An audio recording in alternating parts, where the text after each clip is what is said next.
ಒಂದೇ ನಿಮಿಷ ಸಬ್ಜೆಕ್ಟ್ ಒಂದೇ ನಿಮಿಷ. ಇಲ್ಲೇ ಮಿನಿಸ್ಟರ್ ಇಲ್ಲೇ ಇದೆ. ಎಲ್ಲ ಮಾನ್ಯ ಅಧ್ಯಕ್ಷರೇ, ಮಾನ್ಯ ಅಧ್ಯಕ್ಷರೇ ರೇಸ್ ಮಾಡ್ತಾ ಇದ್ದೀರಾ? ಒಂದ್ ಸೆಕೆಂಡ್. ಜೀರೋ. ಮಾನ್ಯ ಅಧ್ಯಕ್ಷರೇ, ಉಡುಪಿಯಿಂದ ಕೇರಳಕ್ಕೆ ಯಾವ ಸಬ್ಜೆಕ್ಟ್ ಯಾವ್ದು? ಲೈಟ್ ಕಂಬ ತಗೊಂಡು ಲೈಟ್ ಅದೇನು ಅರ್ಜೆಂಟ್ ಅದರಲ್ಲಿ? ಹೇಳ್ಬಿಟ್ಟಿದ್ದೀನಿ ಅವರಿಗೆ. ಒಂದೇ ನಿಮಿಷ.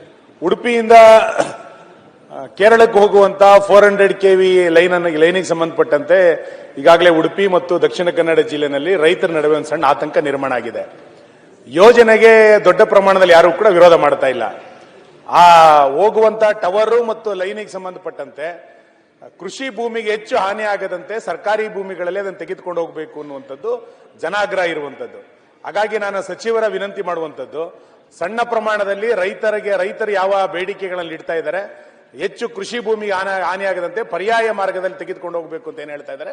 ಈ ಹಿನ್ನೆಲೆಯಲ್ಲಿ ಅಲ್ಲಿರುವಂತಹ ರೈತರ ಜೊತೆಗೆ ಅಧಿಕಾರಿಗಳು ಮಾತುಕತೆಯನ್ನು ಮಾಡಿ ಸಣ್ಣ ಪುಟ್ಟ ಬದಲಾವಣೆಗಳನ್ನು ಮಾಡಿಕೊಂಡು ಆ ಕಾಮಗಾರಿಗಳನ್ನು ಕೈಗೆತ್ತಿಕೊಳ್ಳಿಕ್ಕೆ ಸರ್ಕಾರ ತಕ್ಷಣ ಕಾರ್ಯೋನ್ಮುಖ ಆಗಬೇಕು ಅಂತ ನಾನು ವಿನಂತಿಸ್ತೇನೆ. ಅಧ್ಯಕ್ಷರೇ, ಈ ವಿಚಾರದಲ್ಲಿ ಅವರು ಹೇಳಿದಂಗೆ ಕೆಲವೊಂದು ಸಣ್ಣ ಬದಲಾವಣೆಗಳಾಗಬೇಕಂತ ಕೇಳಿದ್ದಾರೆ. ಸಣ್ಣ ಬದಲಾವಣೆಗಳಾಗಬೇಕಾದ್ರೆ ಮಾಡಬೇಕಾಗಿದ್ದು ಕೇಂದ್ರ ಸರ್ಕಾರದಿಂದ ಏಜೆನ್ಸಿಯವರು. ನಾನು ಸಮೇತ 2-3 ಮೀಟಿಂಗ್ ಮಾಡಿದ್ದೀನಿ. ಬಟ್ ಏನಾಗ್ತದೆ ಅಂತ ಹೇಳ್ಬಿಟ್ರೆ, ಒಂದು 3 ಗೋಪುರನ ಏನಾದರೂ ಒಂದು ಬದಲಾವಣೆ ಮಾಡಬೇಕು, ಮತ್ತೆ ಕಾಂಪನ್ಸೇಷನ್ ಸ್ವಲ್ಪ ಹೆಚ್ಚಿಗೆ ಮಾಡಬೇಕು ಅಂತ ಹೇಳಿದ್ದಾರೆ. ಇನ್ನೊಂದು ಮೀಟಿಂಗು ನಾನು ಸನ್ಮಾನ್ಯ ಸದಸ್ಯರು ಹೇಳಿ ಸುನಿಲ್ ಕುಮಾರ್ ಅವ್ರನ್ನ ಕರೆಸಿ ಮತ್ತೆ ನಮ್ಮ ಬಾಕಿ ಇರೋರನ್ನ ಕರೆಸಿ ನಮ್ಮ ಕೇಂದ್ರ ಸರ್ಕಾರದವ್ರನ್ನ ಕರೆಸಿಬಿಟ್ಟು ಅದು ಆಗಲೇಬೇಕಾಗ್ತದೆ.